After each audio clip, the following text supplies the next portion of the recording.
Good morning, everyone. Silence, please.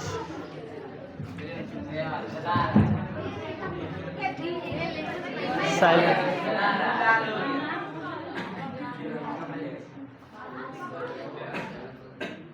वो नीचे हम कर लेंगे। ठीक है। अच्छा नहीं आ रहा? चलो ठीक है। देन देखो, 5 चैप्टर हम लोग ख़त्म कर चुके हैं। ये है छठा चैप्टर, लेकिन 5 में से किसी एक का भी सारांश कोई अच्छे से सुना नहीं सकता। जब रोल नंबर 1 वाले ही नहीं सुना पा रहे तो बाकी का तो छोड़ ही दो। ऐसा ज़रूरी नहीं है कि बाकी नहीं सुना सकता, सुना सकता है, लेकिन बाकियों से भी हम सुन करके देख लिए हैं। ठीक है, 5 चैप्टर ख़त्म हो गया है, एक का भी अच्छा से याद नहीं है। और हम 2 कहानी पर ज़्यादा फोकस कर रहे हैं, 20 की दांत और नाखून क्यों बढ़ते हैं। ऐसे आपको समझ में आ जाना चाहिए कि आखिर ये दोनों पर ही फोकस क्यों किया जा रहा है। बाकी एक एक्स्ट्रा पेन दे दीजिए हमको। आगे हम बढ़ते हैं। अगला कहानी है, अगला जो चैप्टर है उसका नाम है बहादुर। कोई इसके आगे बम लगाकर बम बहादुर नहीं बनाएगा। हाँ, कोई बात नहीं। कहानी या फिर जो भी ललित निबंध होगा या फिर निबंध होगा, भाषण होगा, ये सब जो भी होगा इसकी विद्या, तो उसका नाम क्या है? बहादुर, जिसके लेखक है अमरकांत। लेखक कौन है? आप लोग को दिख रहे होंगे ब्लैक एंड वाइट में, हमको तो नहीं दिख रहे हैं। खैर कोई बात नहीं, आपके बुक में यही पिक्चर दिया हुआ था इसलिए ऐसा ही दिख रहा है। चलिए शुरू किया जाए, देर सवेर नहीं करना है। रेड कलर से। लेखक कौन है? अमरकांत। लेखक कौन है? अमरकांत। हिंदी के सशक्त कथाकार अमरकांत का जन्म जुलाई 1925 ईस्वी में होता है। इनका जन्म कब होता है? जुलाई 1925 ईस्वी में।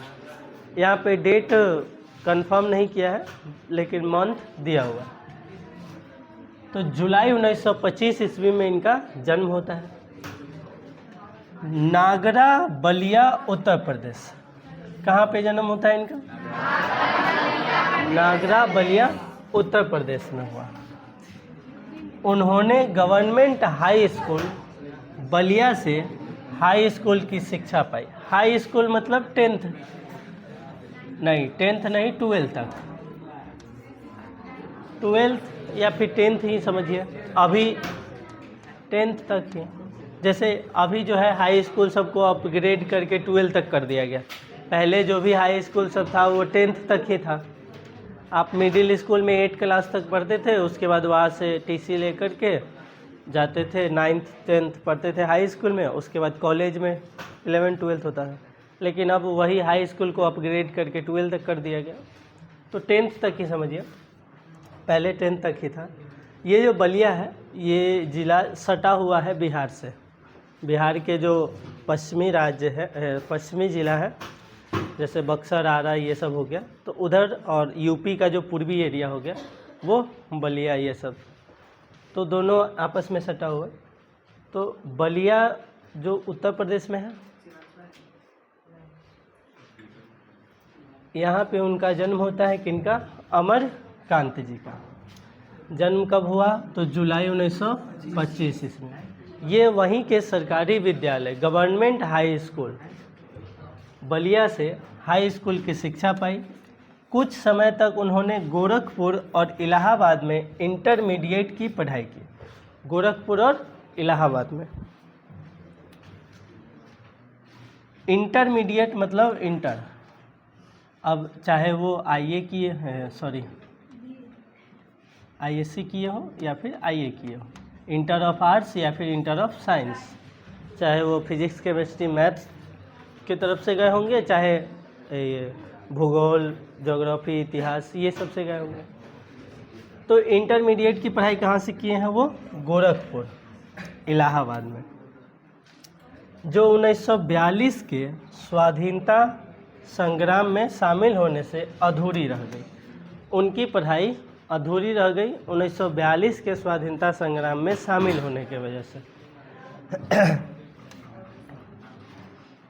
और अंततः 1946 ईस्वी में सतीश चंद्र कॉलेज बलिया से इंटरमीडिएट किया।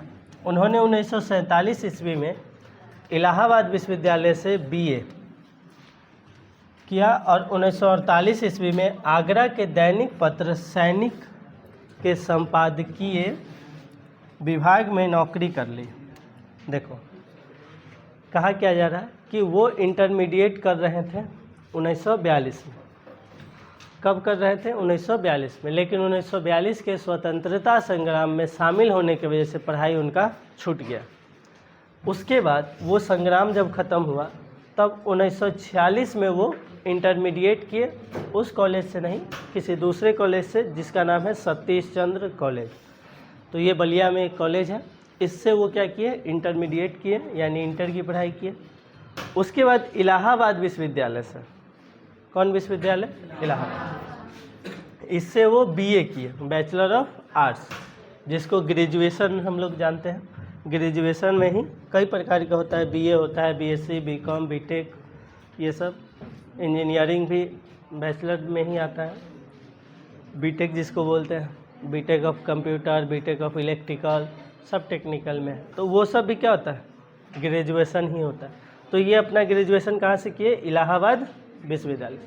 विश्वविद्यालय को इंग्लिश में यूनिवर्सिटी बोलते हैं, यूनिवर्सिटी। कब किए? 1948 ईस्वी में। उसके बाद आगरा में एक पत्र था, दैनिक पत्र। दैनिक पत्र वो होता है जो रोज़ दिन आता है। एक होता है साप्ताहिक पत्र जो सप्ताह में एक दिन आता है। एक होता है मासिक पत्र जो एक महीने में एक दिन आएगा। तो दैनिक पत्र का मतलब वो रोज़ दिन आने वाला जो पत्र होता है उसी को बोलते हैं दैनिक पत्र, जिसका नाम था सैनिक।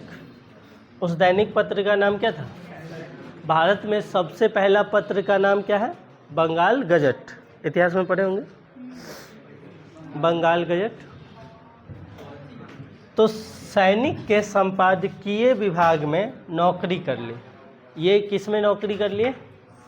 सैनिक के संपादकीय। वो सैनिक आर्मी वाला सैनिक नहीं है, वो एक पत्र का नाम था, अखबार का नाम था, ठीक है। आगरा में ही वे प्रगतिशील लेखक संघ में शामिल हुए और वहीं से कहानी लेखन की शुरुआत की। बाद में वे दैनिक अमृत पत्रिका, इलाहाबाद दैनिक भारत, इलाहाबाद मासिक पत्रिका, कहानी, ये सब में वो शामिल हो गए। ये अरे पता नहीं, ब्लैक एंड वाइट, कोई बात नहीं, अरे शांत रहो। चलो आगे देखते हैं। बोझ देखो, उसके बाद इन्होंने कई सारे, जब ये लेखक संघ में शामिल हो गए उसके बाद कई सारी किताबें लिखे, कई सारे पत्र में शामिल हो गए। जैसे देखो, प्रगतिशील लेखक संघ में शामिल हुए और वहीं से कहानी की शुरुआत हुई। अमृत पत्रिका इलाहाबाद, दैनिक भारत इलाहाबाद, मासिक पत्रिका कहानी इलाहाबाद तथा मनोरमा इलाहाबाद के भी संपादकीय विभागों से संबंध रहे हैं। यानी इस सब में भी ये जुड़ करके काम किए। जैसे अब किसी के पास योग्यता है तो यहाँ नहीं वहाँ से, एक जगह से निकलेगा दूसरे जगह जाएगा, वहाँ से निकलेगा तीसरे जगह जाएगा, चौथे जगह जाएगा। तो ये अपनी योग्यता इनके पास था कहानी लिखने का, जर्नलिस्ट बन गए, एक जगह से दूसरे जगह, इस पत्रिका से उस पत्रिका, उस पत्रिका से उस पत्रिका, कहीं भी जाकर के काम कर सकते हैं। तो बहुत सारे पत्रिकाओं से इनका संबंध रहा है। अखिल भारतीय कहानी प्रतियोगिता में उनकी कहानी डिप्टी कलेक्टरी पुरस्कृत हुई थी, यानी डिप्टी कलेक्टर के द्वारा पुरस्कार दिया गया था, ठीक है। उन्हें कथा लेखन के लिए साहित्य अकादमी पुरस्कार भी प्राप्त हो चुका है। साहित्य के क्षेत्र में भारत में सर्वोच्च पुरस्कार होता है साहित्य अकादमी पुरस्कार। जो भी लोग साहित्य के क्षेत्र में अच्छा करते हैं उनको भारत का सर्वोच्च साहित्य अगर पुरस्कार है तो वो है कौन सा? साहित्य अकादमी पुरस्कार। तो ये भी इनको दिया जा चुका है, किनको? अमरकांत जी को।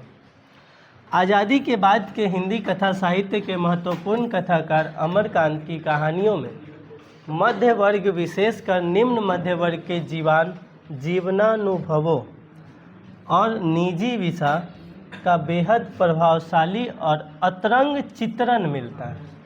मतलब इनके जो भी कहानी है उसमें निम्न वर्ग के लोग और मध्यम वर्ग के लोग, इन दोनों की जो जीवन में हुए अनुभव है, उनके जीवन शैली है, उसके बारे में बहुत अच्छी तरह से कहानी की तरह लिखा हुआ मिलता है। उनके जीवन के अनुभव को, जीविका को, और वो बहुत ज़्यादा अतरंगी होता है, प्रभावशाली होता है। अतरंगी मतलब इंटरेस्टिंग, बहुत अच्छे तरह से उसको दर्शाया जाता है। अक्सर सपाट नज़र आने वाले कथनों में भी वे अपने जीवंत मानवीय संस्पर्श के कारण अनोखी आभा पैदा कर देते हैं। चलो, आज़ादी के बाद के हिंदी कथा साहित्य के महत्वपूर्ण कथाकार अमरकांत जी का कहानी जो है वो मध्यम वर्ग और निम्न वर्ग के लोगों में एक अतरंगी कहानी है। अविनाश और ये दोनों खराब सनक अतरंग चित्रण मिलता है। अक्सर सपाट नजर आने वाली कथनों में भी वे अपने जीवंत मानवीय संस्पर्श के कारण अनोखी आभा पैदा कर देते हैं। प्रधानमंत्री है तुम।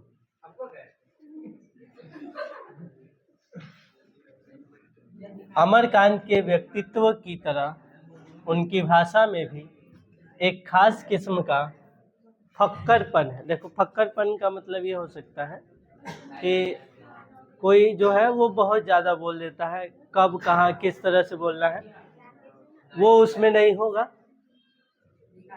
भैया मत करो, चुपचाप रहो, ठीक है। तो फक्करपन ये है कि वो जैसे जहाँ पे जो दिखता है वो बोल दिया, बस उसमें सही गलत सामने वाले को कैसा लगेगा उस सब से कोई मतलब नहीं। लोक जीवन के मुहावरों और देशज शब्दों के प्रयोग से उनकी भाषा में एक ऐसी चमक पैदा हो जाती है जो पाठकों को निजी लोक में ले जाती है।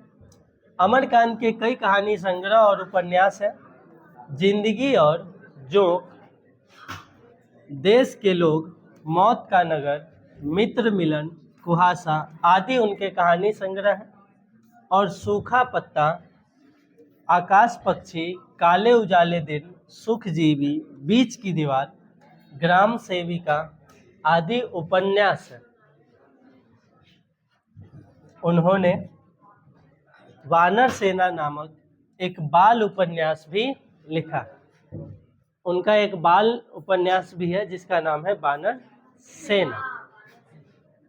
अमरकांत की प्रस्तुत कहानी, ये इसकी विद्या क्या है? बहादुर की विद्या है कहानी। में मंझोले शहर के नौकर की लालसा वाले एक निम्न मध्य वर्गीय परिवार में काम करने वाले बहादुर की कहानी है। एक नेपाली गवई गोरखे की परिवार का नौकरी पेशा मुखिया तटस्थ स्वर में बहादुर के आने और अपने स्वच्छंद निश्चल स्वभाव की आत्मीयता के साथ नौकर के रूप में अपनी सेवाएं देने के बाद एक दिन स्वभाव की उसी स्वच्छंदता के साथ हर हृदय में, इसको थोड़ा ऊपर ले जाते हैं,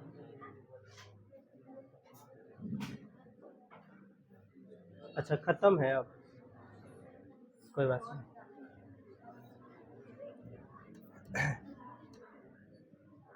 अमरकांत की प्रस्तुत कहानी में मझोले शहर के नौकर, मझोले एक शहर है जिसके नौकर की लालसा वाले एक निम्न मध्य वर्गीय परिवार में काम करने वाले बहादुर की कहानी है। एक नेपाली गवई गोरखे, नेपाली गवई है यानी कि गाना गाने वाले, परिवार का नौकरी पेशा मुखिया तटस्थ स्वर में बहादुर के आने और अपने स्वच्छंद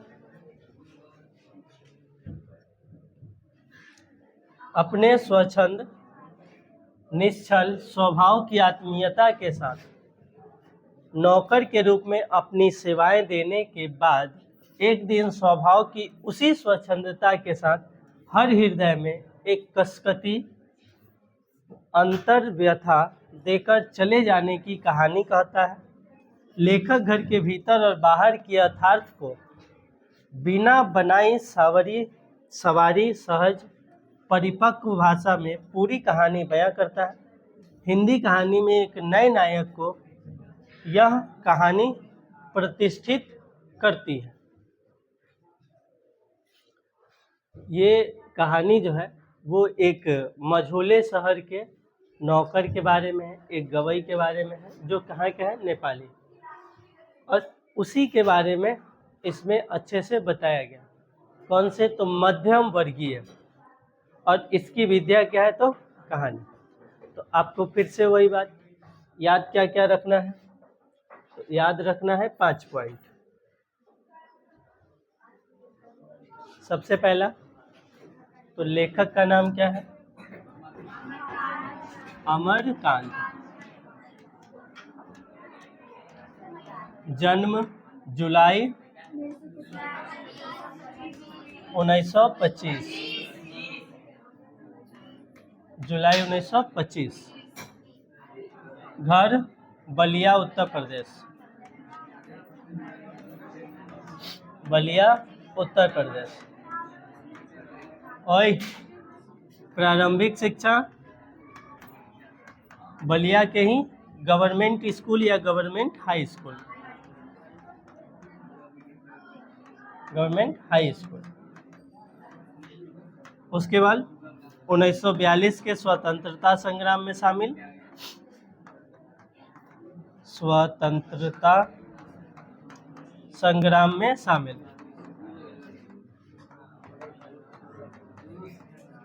इंटरमीडिएट के दौरान ही स्वतंत्रता संग्राम में शामिल हुए थे, इंटर के दौरान, तो उनकी पढ़ाई छूट गई। उसके बाद फिर 1946 में वो क्या कंप्लीट किया, इंटर। तो ये सब कुछ की पॉइंट्स है, मुख्य बिंदु है जिसको आप लोग को ध्यान में रखना बहुत जरूरी है। फिलहाल आज के लिए इतना ही। थैंक यू, धन्यवाद, जय हिंद।